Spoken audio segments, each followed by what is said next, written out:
Rob, I suppose just looking for your general reasons behind pulling off the trade and what you saw from Schroder, especially last season, perhaps in the playoff series against Houston, and what you think he adds to your team. Yeah, we're really excited about adding Dennis to our core. I think, if you look at the bubble and obviously what we were able to accomplish there in retrospect, I think one of the core identities of our team is I felt like we played incredibly tough, competitive, gritty, defensive-focused basketball. And, I think that's really at the core of how Dennis plays. I think, in canvassing the league and doing research around a player like him, it comes back that Dennis is a player that other teams hate to play against, but his teammates love to play with because he has that kind of nasty tenacity, grit, and that's really at the center of how we play and how we win. And so he really folds in perfectly to that. And then I think he gives us offensively just another elite playmaker, both on the ball or, on the ball in a pick and roll situation or off the ball as a scorer. So he really just fits us perfectly. He's been a player we've pursued, not just in this trade deadline, but before. We pursued him aggressively. So to be able to finalize the transaction and bring him to the Lakers is really satisfying. I think it's easy to fall into complacency when you win a title and to just say, hey, let's just run it back. But at the same time, I think my school of thinking is always let's find ways if we can even get better. Every offseason, let's get better. And I think we never want to just settle. And I think this was an opportunity to get better. It's hard to lose a player like Danny. He was an ultimate professional and really filled a great role for us and played well. But overall, we just feel like this addition of a younger player to our core and for the future was something that we couldn't pass on. Okay, we're going to go next to Kyle Goon. Hey, Rob. You mentioned yourself just now that you guys have been interested in getting Dennis Schröder, and I think we've heard that may go back a year or two. What was sort of the genesis point where you thought, hey, maybe this guy can be helpful to us, and why has it been tough to work out until this moment? Well, I think he's been a player that's been in high demand. I think that's I'm echoing. I think maybe someone's not on mute, but Dennis has been a player that has been in high demand around the league is my sense. And so I think when a player's in high demand, it's tough to trade for them and get them. I have to say that working with Sam Presti and Rob Hennigan and the Thunder was great. Those guys are both very detail-oriented, sharp individuals, and we had a lot of conversations. I think there's a misperception about trades around the league that it's, a GM picks up the phone and calls another GM and says, hey, I'll trade you this for that.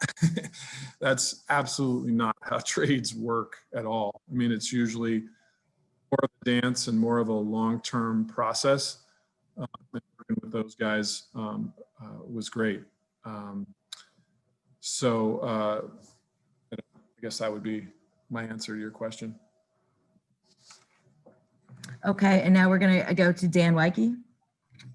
Hey, Rob. Good to see you.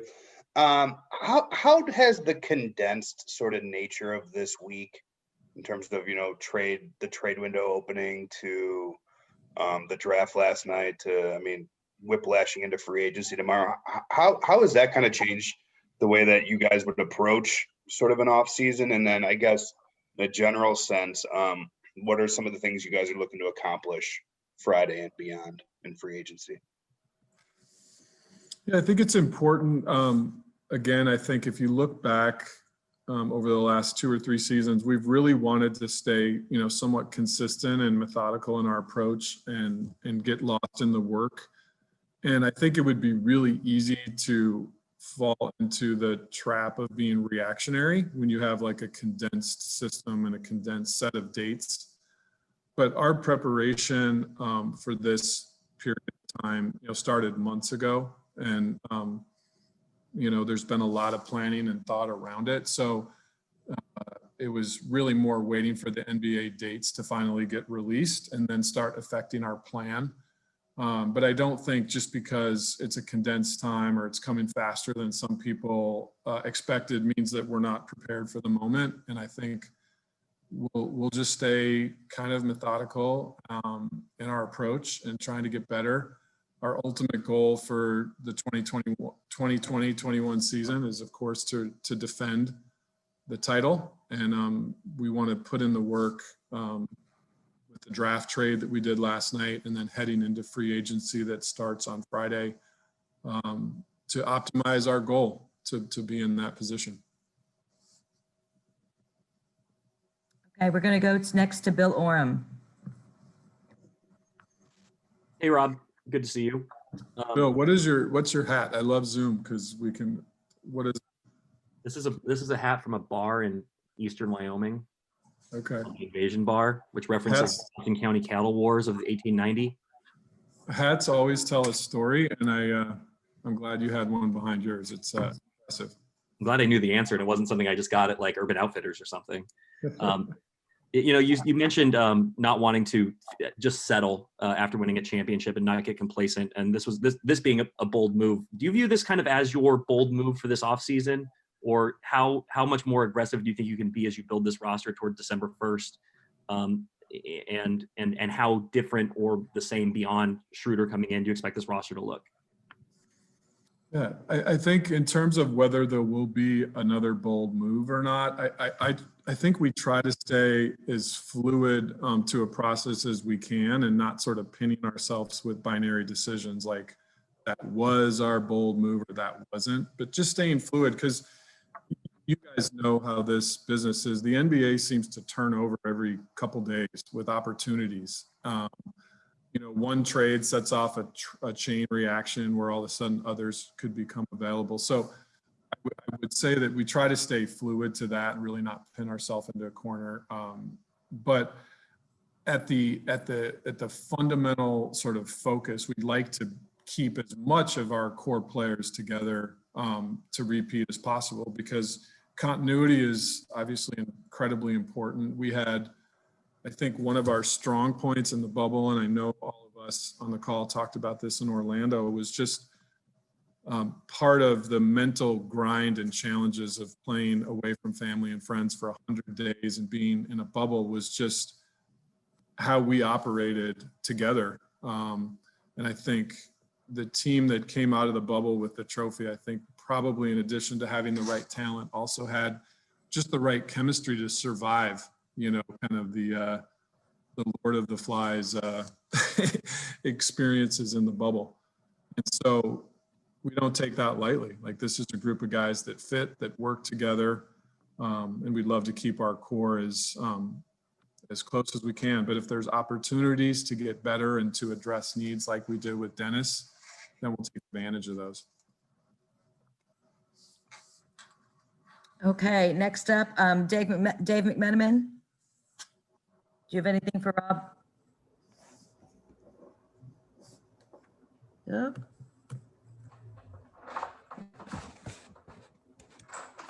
Okay, we'll go on to Alan Sliwa then. Hey, Rob.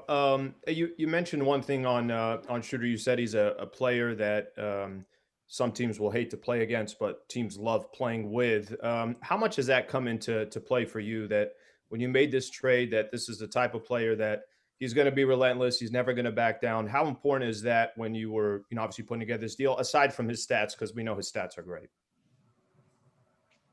Yeah, I think the way that we built the roster last year, and it was really played out in the playoffs, was we did want to be the team that kind of played the hardest and the nastiest and with the most confidence that as any other team. And I think a lot of teams felt that way about the Heat in terms of how they played, and the Lakers and Heat obviously both ended up representing their conferences in the finals. But that's something that we want to continue.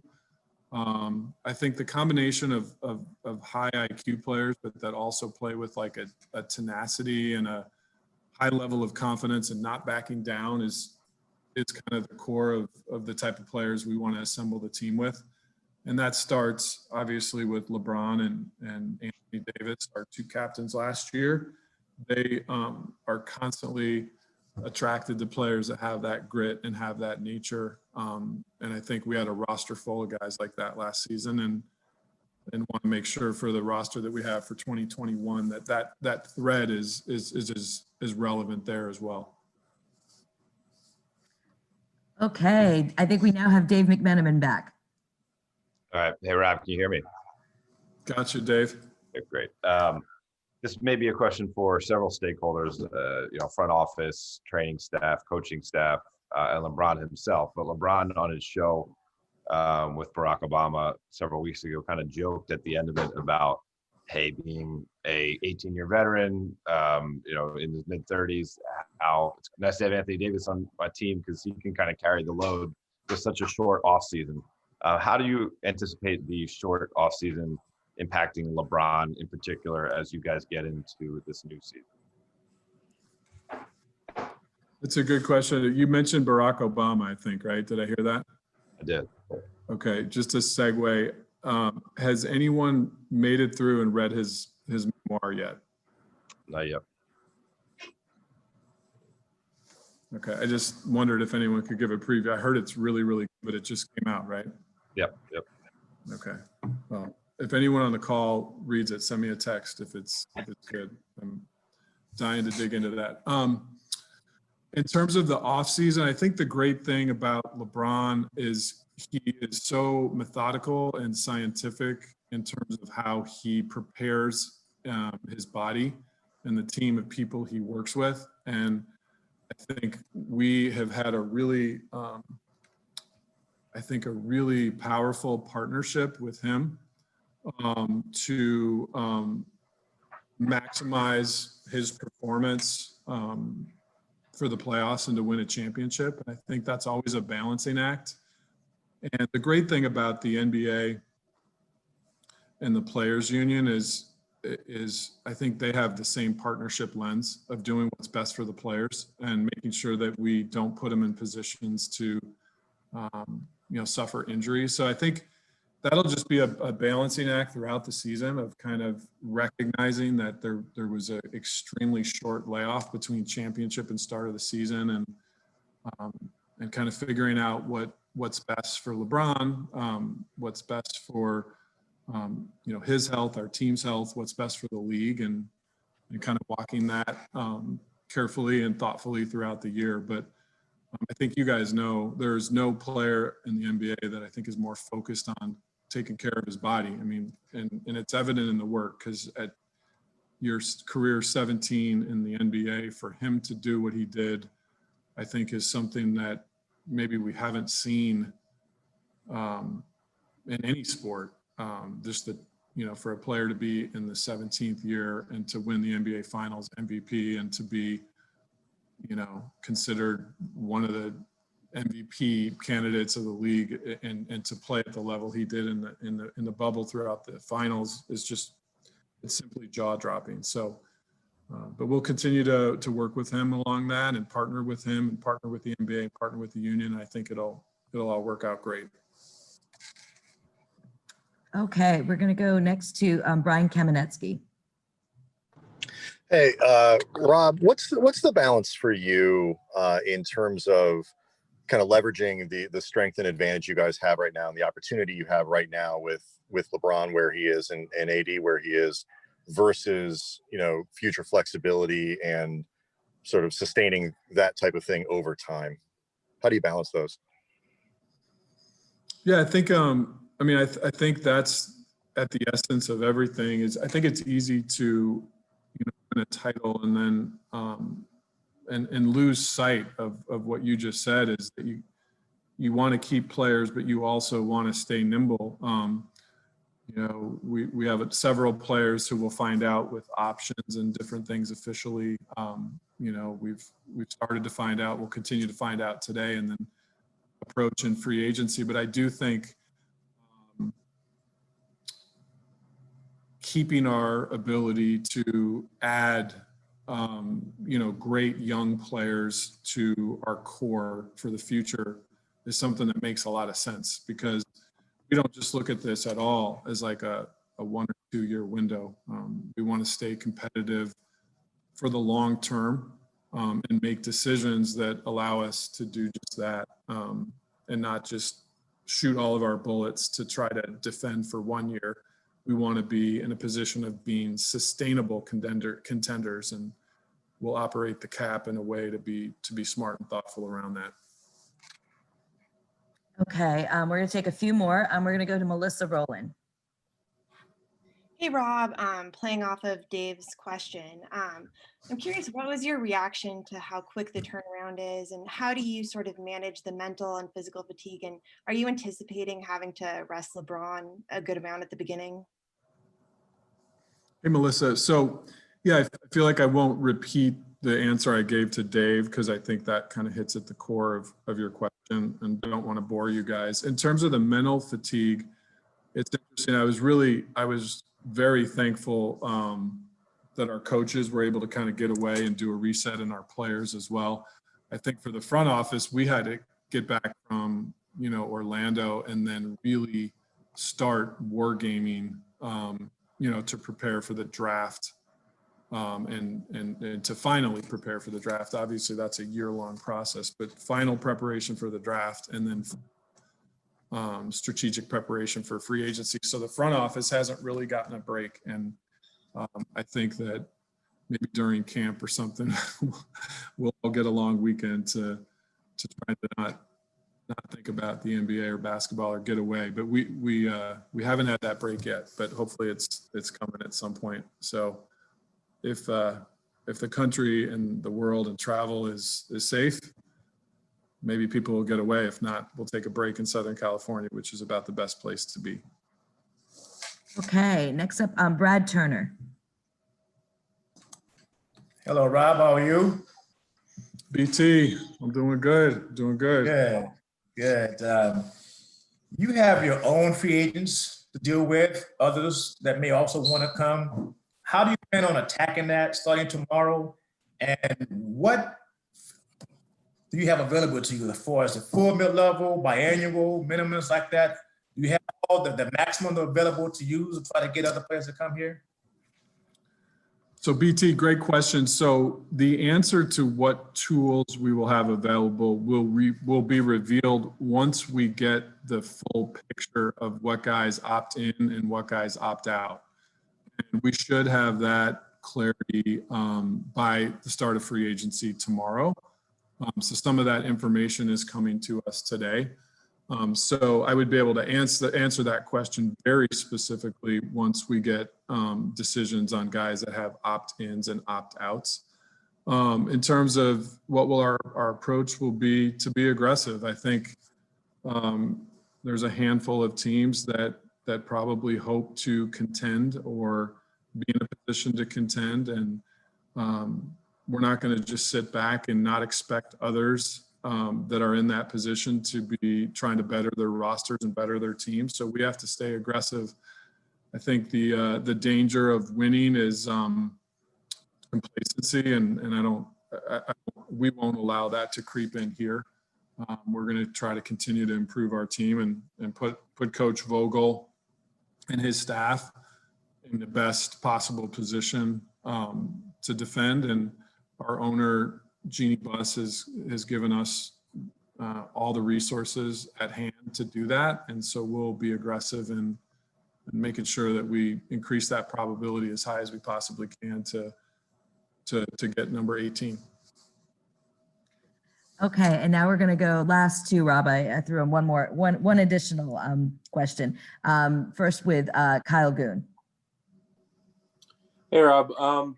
So last year, you guys obviously had to be patient, wait a couple days. With this year's setup, I mean, a lot of what seems to lie ahead of you is either bringing back the guys you have, or maybe getting guys sort of as role players. What's the difference in that dynamic for you?